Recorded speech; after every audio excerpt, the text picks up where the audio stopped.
एक छोटे से गांव में एक बहुत ही खड़ूस और तुनक मिजाज सास रहती थी, जिसका नाम था चमेली देवी। चमेली देवी की एक ही आदत थी, हर किसी की शिकायत करना, खासकर अपनी बहू की। उसकी बहू का नाम रिंकू था। रिंकू एक समझदार, शांत और चालाक लड़की थी। उसकी नई नई शादी हुई थी और ससुराल में कदम रखते ही उसे अपनी सास की असली महिमा का पता चल गया था।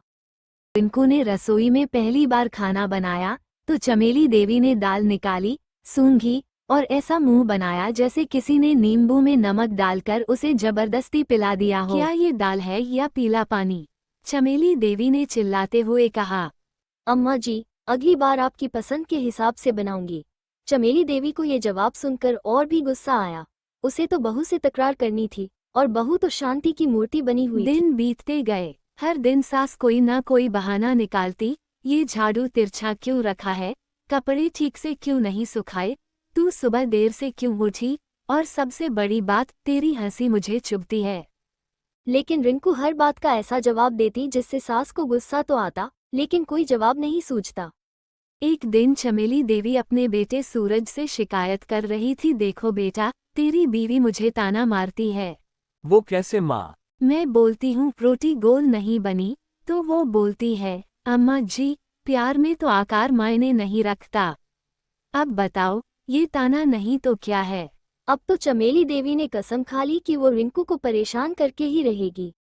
एक दिन उसने बहू से कहा, कल मेरी सहेलियां आ रही हैं, कुछ ऐसा बनाना कि सब वाह वाह कर उठें। अगर कोई शिकायत हुई तो समझ लेना। रिंकू ने मुस्कुराकर कहा, जैसी आज्ञा अम्मा जी। अगले दिन चमेली देवी की सहेलियां आईं। सब सासों का क्लब था, बातें चल रही थी। किस बहू ने कितनी देर से चाय दी, किस बहू ने मायके वालों को ज्यादा भाव दिया, वगैरह वगैरह। उधर रिंकू ने खाना परोसा, गर्मा गर्म पूरी, आलू टमाटर, रायता, गुलाब जामुन। सबने जैसे ही खाना खाया, एक साथ बोली, अरे चमेली, तेरी बहू तो रसोई की रानी है। कितनी स्वादिष्ट रसोई है। दूसरी बोली, हमारी तो बहुएं रोटियां भी ऐसी बनाती हैं, खींच कर मार दो तो खून निकल आए। चमेली देवी ने मजबूरी में मुस्कुराकर सिर हिलाया, लेकिन मन ही मन जल भुन गई।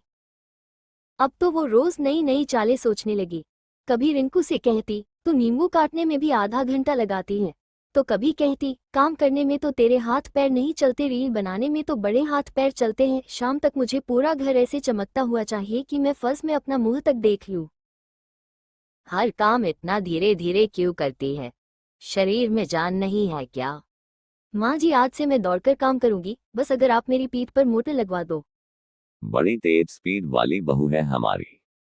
एक दिन चमेली देवी ने तय किया कि अब वो बहू की सच्चाई सबके सामने लाएगी।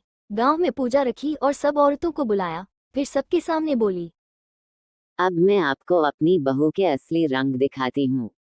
लेकिन उससे पहले ही रिंकू ने एक कविता सुनानी शुरू कर दी। मेरी सास चमेली है पर बड़ी अलबेली, हर सुबह करे सवाल जैसे परीक्षा की झमेली। मैं बनाऊं गुलाब जामुन, वो पूछे इसमें इलायची क्यों नहीं। मैं पहनूं नई साड़ी, वो बोले इसमें कमर पट्टी क्यों नहीं। रिंकू की कविता सुनकर सब औरतें हंसते हंसते लोटपोट हो गईं। चमेली देवी भी खुद को रोक नहीं पाई और हंसने लगी।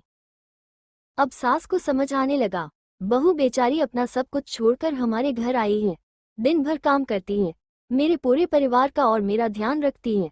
बहू लड़ाई झगड़े के लिए नहीं, हंसी ठिठोली और सुख दुख में एक दूसरे का साथ देने के लिए होती है। उस दिन के बाद चमेली देवी का स्वभाव थोड़ा थोड़ा बदलने लगा। अब वो बहू की कमियां नहीं, तारीफ ढूंढने लगी। एक दिन उन्होंने खुद अपने हाथों से रिंकू को गुलाब जामुन खिलाया और बोली, अब तू ही मेरी बेटी भी है और दोस्त भी। अरे, मेरी खड़ूस सास कितनी स्वीट बन गई।